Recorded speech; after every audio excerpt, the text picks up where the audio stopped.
आज हम थोड़ी बहुत फिर प्रेम के बारे में चर्चा करें। आज फिर हम प्रेम के मानसरोवर में उतरे। आज फिर उस प्रेम के आनंदमय जल में अवगाहन करें, स्नान करें। मगर प्रेम के मानसरोवर में उतरने के लिए हंस जैसी उज्ज्वलता जरूरी है, पवित्रता जरूरी है, क्योंकि जो पवित्र हो सकता है वह दिव्य हो सकता है, जो पवित्र हो सकता है वह विरह को झेल सकता है, और जो विरह को झेल सकता है वह प्रेम कर सकता है। प्रेम मिलन तो है ही नहीं, मिलन तो प्रेम का एक अंतिम पॉइंट है, अंतिम बिंदु है। मिलन है, वहां जीवन का आनंद नहीं है। मिलन में जीवन का सुख और सरसता और रस है ही नहीं। जो कुछ आनंद है, जो कुछ तृप्ति है, जो कुछ छलछलाहट है, वह तो विरह में है। और इस विरह को पाने के लिए मानसरोवर में उतरना होगा।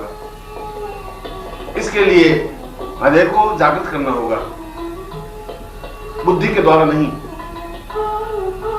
क्योंकि प्रेम में किसी प्रकार के प्रश्न नहीं होते, प्रेम में किसी प्रकार का पूछा नहीं जाता, प्रेम में किसी प्रकार की जिज्ञासा नहीं होती। वह तो एक लपक होती है, लौ होती है, कौंध होती है, कहा और कर दिया।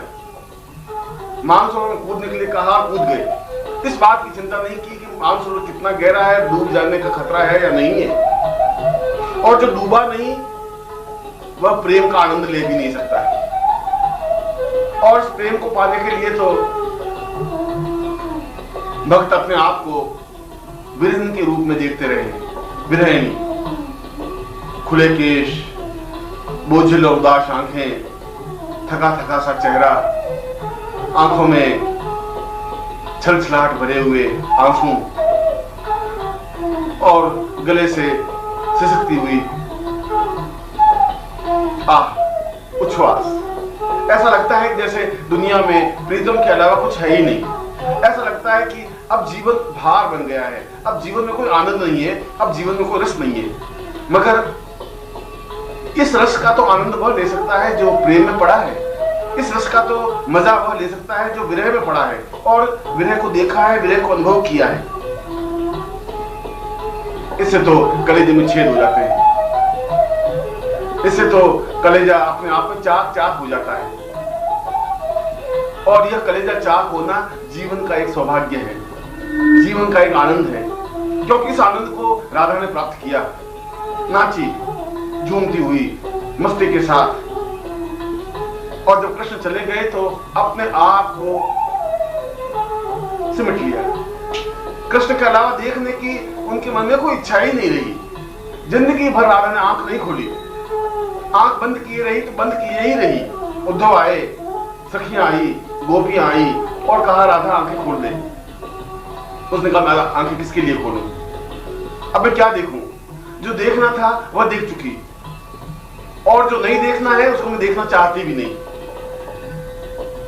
अब तो इस आंखों में एक कृष्ण बसे हुए हैं, वही तिरछी कमर, वही हाथ में बांसुरी लिए हुए, वही मोहक मुस्कान, और मैं उस मुस्कान को एक पूंजी की तरह अपनी आंखों में समेटे हुए हूं।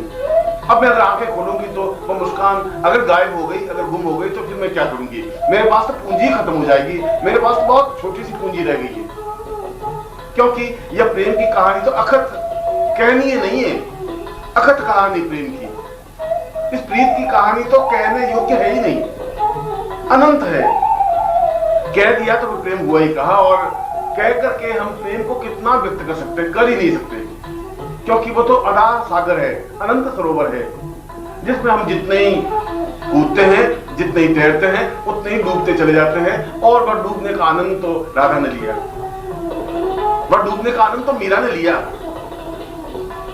और उसने उस माहौल में, उस सामंती वातावरण में, जहां पग पग पर बंधन थे, जहां पग पग पर अड़चनें थी, जहां पग पग पर उनके ताले जड़े हुए थे, वहां पर वो सड़क पर उतर गई। इस बात की चिंता नहीं की कि लोग क्या कहेंगे। उसको तो एक बात का एहसास था कि मैं प्रेम कर रही हूं, कृष्ण के प्रति मेरा प्रेम है।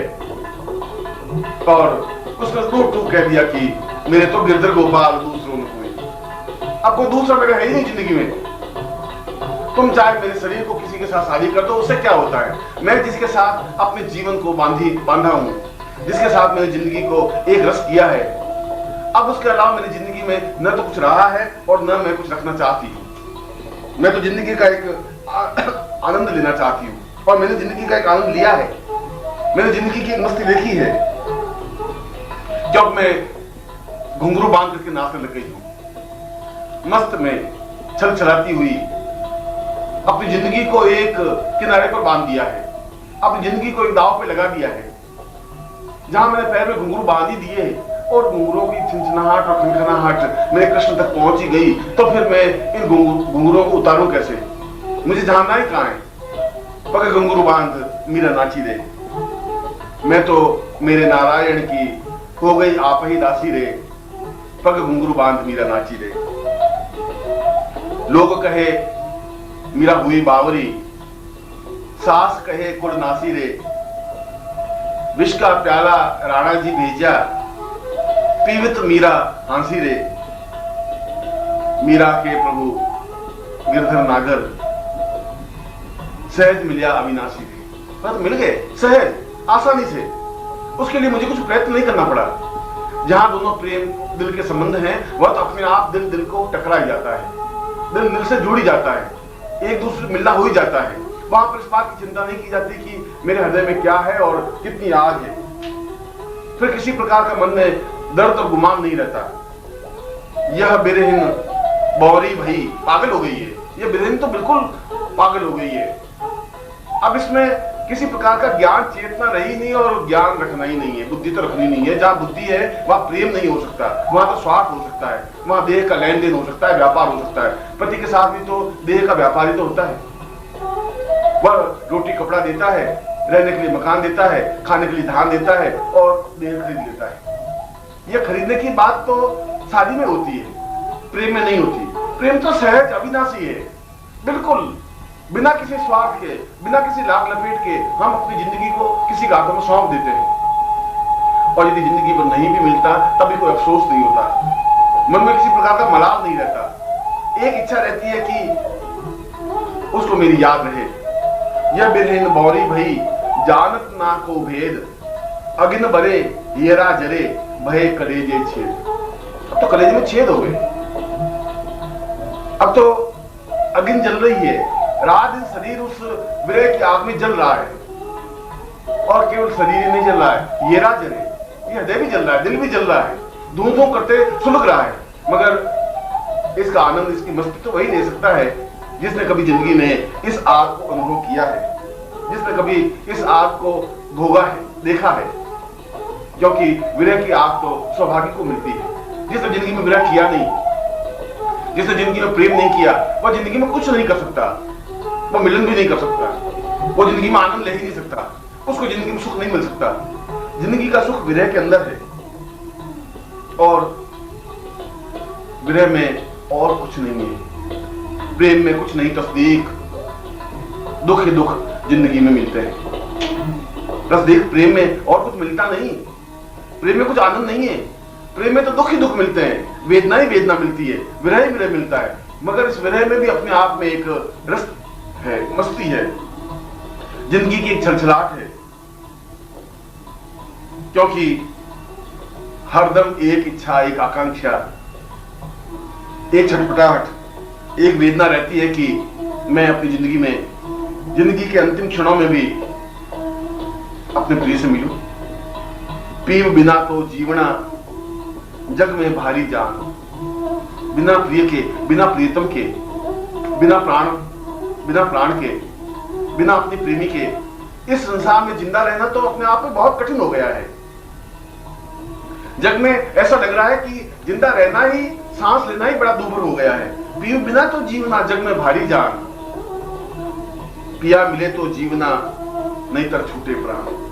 अगर पिया मिले और मिलने की उम्मीद रहे, कुछ आकांक्षा रहे, तो फिर जिंदा रहने का कुछ सार है, फिर कोई मकसद है। और यदि नहीं है तो फिर प्राण छूट जाए, इस देह से मुक्त हो जाए, तो कम से कम मैं जा सकूं उनके चरणों में, जहां वो है, जा सकूं, उनके पास बैठ सकूं, टुकुर टुकुर ताक सकूं, उनकी आंखों में अपनी आंखें लगा सकूं, उनके प्राणों के साथ एक रस हो सकूं। जिंदगी का एक आनंद ले सकूं, जिंदगी की मस्ती ले सकूं।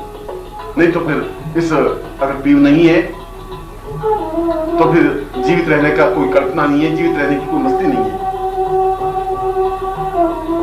खिन खिन दुखिया दगदिए विरह विथा तन पीर। कितना कितना दुख है, कितनी वेदना है। एक एक क्षण ये दुखिया दग्ध हो रही है, जल रही है। ऐसा लग रहा है कि हर क्षण एक जलती हुई लकड़ी से इस शरीर को दागा जा रहा है। इस विरह का डंक बराबर मुझे लग रहा है। हर बार मैं अपने आप को जलने के करीब अनुभव कर रही हूँ। हर बार मुझे ऐसा लगता है कि जैसे यह विरह मुझे जला करके खाक कर देगा। खिन खिन दुखिया दगधिए विरह विथा तन पीर। इस शरीर में एक पीड़ा है और पीड़ा का एक आनंद ले रही हूँ। घड़ी पलक में बिनशिए जो मछली बिन्नी। एक क्षण में यह अपने आप में समाप्त हो जाएगा। एक क्षण में सब कुछ मिटा मीट हो जाएगा। जैसे बिना पानी के मछली नहीं रह सकती, मैं भी उसी प्रकार से बिना प्रीतम के, बिना अपने प्रिय के रहने की कल्पना कर ही नहीं सकती। कितना मजबूर हो गया हूं, कितनी मजबूरी है कि मैं जो चाहती हूं वह मिल नहीं रहा है। और अगर नहीं मिला तो फिर जिंदगी का कोई मकसद, कोई अर्थ, कोई चिंतन रहेगा भी नहीं। लाख होशियार बनाकर खालिक एक मखमूर बना देता है। अख्तियारात जहां सौंप के सब कुछ कितना मजबूर बना देता है। दौलत दर्द दो आलम देकर दिले रंजूर बना देता है। फिर इनायत ये कि दर्द दिल को एक नासूर बना देता है। बालों पर करके सुगुर्दे सुरला अमानतन नूर बना देता है। बेबसर आंख को तेरा जलवा मतलाए नूर बना देता है। मैं कुछ नहीं चाहती, फिर भी इस दर्द दिल ने एक दिल में नासूर बना दिया है। एक जलन बना दी है, एक तड़प बना दी है, एक बेचैनी बना दी है। और जिस प्रकार से नासूर का दर्द झेलना पड़ता है, उसी प्रकार मुझे इस दर्द दिल का नासूर झेलना पड़ रहा है। क्योंकि जब तक उसको देखूंगी नहीं, जब तक उससे मिलूंगी नहीं, तब तक तो ये आंखें दुखती ही रहेंगी। इन आंखों में किसी प्रकार का एक मस्ती, एक आलम, एक छछनाहट रहेगी नहीं। ये आंखें दुखने लगी है। मीरा कह रही है कि अब इस आंखों को मैं क्या करूं? मैं अपने शरीर को समझा सकती हूँ, मैं अपने आंखों को समझा सकती हूँ, मैं अपने दिल को समझा सकती हूँ, पर दर्श बिना दुख न लागे नैन। जब से तुम बिछुड़े प्रभु मोरे कब न पायो चैन। एक क्षण भी मैंने चैन नहीं पाया। शब्द सुनो तो मेरी छतिया कांपे, मीठे मीठे बैन विरह व्यथा कासू कौन सजनी बह गई करवत ऐन। ऐसा लग रहा है कि जैसे आरी चल गई दिल पर, ऐसा चल रहा है कि जैसे चाकू चल गया हो। और फिर मैं इस विरह की व्यथा को किससे कहूं, क्या कहूं, समझेगा भी कौन? कलन पड़त पल पल हरिमग जोवत भई क्षमासी रैन। मीरा के प्रभु कबर मिलोगे दुख मेटन सुख दे। मीरा कह रही कि तुम कब मिलोगे, क्योंकि ये सारा शरीर जलने लग गया है, अपने आप में व्याकुल और विरह से ओतप्रोत हो गया है। अब जीवन का कोई रस नहीं रहा, अब जीवन में कोई आनंद रहा नहीं। बिरगिन तन पिंजर छीना पिलू को कौन सुनावे रे। उसको कौन सुनाएगा, उसको कौन बताएगा कि ये शरीर सूख करके कांटा हो गया है? उसको कौन समझाएगा कि ये तन एक पिंजरे की तरह रह गया है, हड्डियों का ढांचा रह गया है?